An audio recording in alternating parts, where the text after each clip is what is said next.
মুসলমান হইয়া হিন্দুর দুর্গা পূজায় কিভাবে গেলা? আরে তোমার কি হয়ে গেল? তোমার কি লজ্জা শরম তুমি ধুয়ে ফেলে দিয়েছো? তোমার কি কোনো লজ্জা শরমও নাই? তোমার কি কোনো লজ্জা শরমও নাই? আবার কি সুন্দর বলতেছ, ধর্ম যার যার, উৎসব সবার। হাই রে মুসলমানেরা, হাই রে মুসলমানেরা, তোমার কি হয়ে গেল? আজকে গত কিছুদিন আগে যে কুরবানি গেছে, আপনাদের এই নরসিংদীর যারা হিন্দু তারা বোধহয় আপনাদের লোকে 2-4টা কুরবানি করছে। করছে? একটাও করে নাই? একটাও করে নাই? আপনাদের মাধবদী বাজারে ব্যবসা করে এরকম হিন্দু আছে না নাই? নরসিংদী বাজারে ব্যবসা করে এরকম হিন্দু আছে না নাই?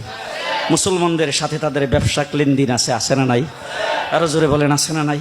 তাইলে আমার যখন কোরবানি আসলো তখন একটা হিন্দু তো একথা বললো না, তাদের সঙ্গে ব্যবসা করি, তাদের সঙ্গে সমাজ করে চলি, তাদের বাজারে বাজার করি, তাদের সঙ্গে লেনদেন করি, তাদের সঙ্গে উঠা বসা করি। তাইলে তো আমরা আমাদের সামনে কোরবানি যখন মুসলমানদের আসছে তখন ধর্ম যার যার, উৎসব তো সবাই। তারা যখন কোরবানি করে তাদের সাথে আমরাও 2টা কোরবানি দেই। দিছে কোন হিন্দু? জি, আপনার জুমার নামাজ পড়তে বোধহয় আসছে, ঈদের নামাজে তো যাই, ওই সবে বরাতে তো মোমবাতি দেয়। জি, আজ পর্যন্ত কোনোদিন মুসলমানদের উৎসব শবে বরাত একটা হিন্দু মসজিদে দেখার জন্য আসলো না। মুসলমানদের উৎসব শবে কদর একটা হিন্দু কোনোদিন চাওয়ার জন্য আসলো না। মুসলমানদের উৎসব রমজান মাসের রোজা একটা হিন্দু কোনোদিন তোমার সাথে সমাজ করার জন্য রাখলো না। একটা হিন্দু কোনোদিন তোমার ঈদের নামাজে আসলো না।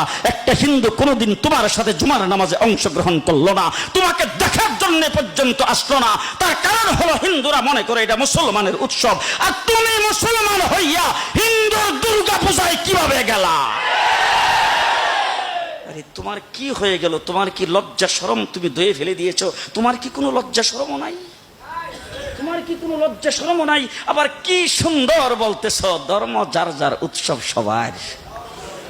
হাই হাই হাই, ও মুসলমান যুবকেরা ভালো করে শোনো, ধর্ম যার যার, উৎসব সবার। তাইলে বিয়া যার যার, বউ তো সবার। জি, বিয়ে যার যার, বউ সবার, পুষ্কুনি যার যার, মাছ সবার, গাছ যার যার, ফল সবার, ক্ষেত যার যার, ফসল সবার, দোকান যার যার, মাল সবার। এখন ঘুমাইছে কি? কথা বলেন না কেন?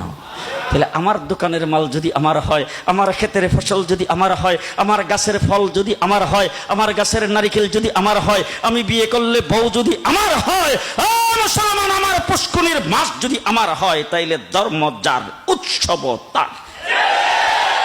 ধর্ম যার, উৎসব আরো জোরে, ধর্ম যার, উৎসব, ধর্ম যার, উৎসব তার। ও আমার ভাইরা, হিন্দুরা আমার দেশে যারা বসবাস করে তারা আমার দেশের নাগরিক ভাই। কি ভাই? নাগরিক ভাই। সুতরাং নাগরিক সুযোগ সুবিধা যেটা বুক করা সেটা তারাও বুক করবে। রাষ্ট্রের নাগরিক সুযোগ সুবিধা তারা বুক করবে। আমরা মুসলমানের দেশ, বাংলাদেশ সাম্প্রদায়িক সম্প্রীতির দেশ। আমরা কোনোদিন তাদের পূজাতে আক্রমণ করব না, তাদের কোনো অনুষ্ঠানে আমরা বাধা দিব না, তাদের ব্যবসা বাণিজ্যে বাধা দিব না, তাদের চলাফেরাতে বাধা দিব না, তাদের কোনো কার্যক্রমে বাধা দিব না। নাগরিক সমস্ত সুবিধা তারা বুক করে বাংলাদেশে বসবাস করবে। এইটা দেওয়ার জন্য যদি আমাদের কোনো যুদ্ধ জাহাজ করা লাগবে সেটাও আমরা করব। তবে মুসলমান কোনোদিন হিন্দুদের পূজায় যাইতে পারবে না। হিন্দু জীবন আমাদের কোনো পূজায় আসে না। ঠিক না বেঠিক? ঠিক না বেঠিক? হ্যাঁ, মুসলমান কি সুন্দর। আমার দেশের মুসলমানদের ছেলেপেলাদের পর্যন্ত আজকে গায়ে রং লাগানো হচ্ছে। মুসলমানদের ছেলেপেলাদের, ছেলে মেয়েদের গায়ে রং দেওয়া হচ্ছে। তার কারণটা কি? বলে ধর্ম যার যার, উৎসব সবার। ধর্ম যার যার, উৎসব সবার। তাইলে তুমি যখন উৎসব করলা, ঈদের দিন তোমার ঘরে সেমাই পাক হলো, কোন হিন্দুর ঘরে সেমাই কিনছে জীবনে? আমার রাগ করতেছেন মনে? রাগ করতেছে? তোমার ঘরে যে তুমি সেমাই পাকাইলা ঈদের দিন হিসাবে, তোমার উৎসব হিসাবে, কোন মুসলমানের সেমাই পাক করা দেখা হিন্দু কোনোদিন সেমাই পাক করছে? কথা দিয়ে আসতে কোন করছে কোনোদিন? তাইলে মুসলমান তুমি বুঝতে পারলাম না, তুমি কিভাবে বৈশাখ মাসের 1 তারিখে ইলিশ মাছ কিনলা?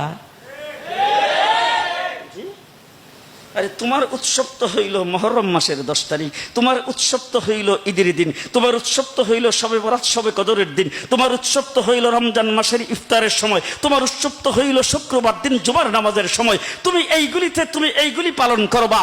মুসলমান হিন্দুদের উৎসব হইল মুসলমান সেই বৈশাখ মাসের 1 তারিখ। হিন্দুর ঘরে ইলিশ মাছ পাক করে পান্তা ভাত দিয়ে ভাত খাইতে পারে, তুমি মুসলমান খাইতে পারো না। না বে ঠিক? তুমি কিভাবে মুসলমান হইয়া তোমার কি একটু লজ্জাও করলো না? তোমার কি একটু লজ্জাও করলো না?